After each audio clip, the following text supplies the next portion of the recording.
सुबह के 9 बज रहे थे। घर की मालकिन लीला जी 10 बार अंदर बाहर हो गई थी, पर यह क्या, घर की बहू अभी तक नहीं उठी। अभी 6 दिन पहले ही तो शादी हुई थी और अभी से इतने नखरे कि सास ससुर उठ गए लेकिन वो उठकर बाहर ना आई।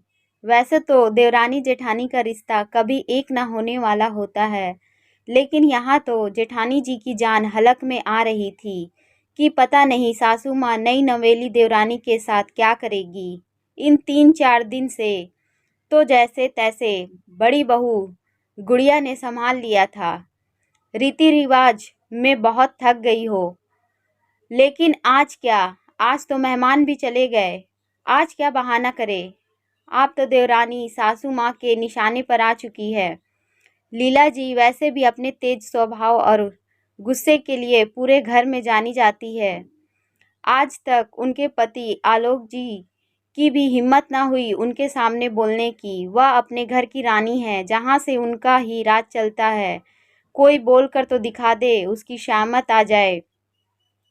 लीला जी गुस्से वाली और लालची स्वभाव की हैं। उन्होंने अपने बड़े बेटे राहुल की शादी में खूब दहेज बटोरा था, लेकिन बड़ी बहू गुड़िया के परिवार वाले कार ना दे पाए थे। बस यही बात लीला जी के मन में रह गई। इसी अरमान के साथ अपने छोटे बेटे रवि की शादी एक अमीर घर की बेटी प्रिया से करवाई थी। आज लीला जी बहुत गुस्से में थीं, क्योंकि सुबह के 9 बज गए और नई बहू अभी तक उठकर कमरे से बाहर तक नहीं आई। कौन सास बर्दाश्त करेगी। लीला जी ऊपर नीचे हो रही थी। एक बार बहू सामने आए तो फिर बताती हूँ। थोड़ी देर बाद नई बहू के कमरे का दरवाज़ा खुला, लेकिन बहू की जगह छोटा बेटा रवि बाहर आया और बाहर आते ही सबसे पहले भाभी को आवाज़ लगाई, भाभी भाभी चाय बना दो, सिर में दर्द से फटा जा रहा है। रवि की पुकार सुनकर गुड़िया रसोई में जाने लगी। ये देखकर लीला जी चिल्ला पड़ी, हाँ नौकर लगा रखे हैं ना, घर में महारानी जी आराम फरमा रही हैं और तुम उसके लिए चाय बनाकर ले जा रहे हो। अब तक क्यों नहीं उठी महारानी जी। अम्मा कह तो रहे हैं कि सर में दर्द हो रहा है। ऐसा कौन सा गढ़ जीत लिया जो सर में दर्द हो रहा है। कुछ काम भी ना किया और बीमारी का बहाना लेकर बैठ गई। अब रहने भी दो ना, क्यों बात का बतंगड़ बना रही हो आप। अम्मा प्रिया बनाकर दे रही है चाय, बड़े बेटे राहुल ने कहा। चुप कर, ज्यादा जबान चलने लगी है। तेरी भी शोर सुनकर छोटी बहू भी कमरे से बाहर आ गई और बड़ी लापरवाही से बोली, क्यों घर को चिड़ियाघर बना रखा है। थोड़ी देर कोई आराम से रह भी नहीं सकता। हाय दैया, कैसे जवान चला रही है। घर को चिड़ियाघर कह रही है। यही सिखाया है तेरे माँ बाप ने। हमारे माँ बाप ने तो बहुत कुछ सिखाया है, पर अभी थोड़ी तबीयत खराब है, इसीलिए बताने का मन नहीं है। वैसे सुबह के 9 बज गए, आपके घर में चाय इतनी लेट बनती है। हाय राम, यह देखो आजकल की लड़कियों के लक्षण। तेरे अम्मा बाबूजी ने तेरे साथ कोई नौकरानी भेजी थी क्या, जो तेरे लिए चाय बनाएगी। घर की बहू है तो बहू की तरह खुद जाकर चाय बनाओ। मैं क्यों चाय बनाऊंगी, क्यों घर का काम करूंगी। प्रिया ने कहा, क्योंकि तू इस घर की बहू है, तुझे काम तो करना पड़ेगा। अम्मा जी बोली, इस गलतफहमी में ना रहना अम्मा जी। आपने जो जो चीज़ मांगी थी मेरे माँ बाप ने दी थी आपको। अब इतना दहेज दिया है तो मैं घर का काम क्यों करूंगी। दहेज कोई नाचे गाए के लिए दिया था क्या।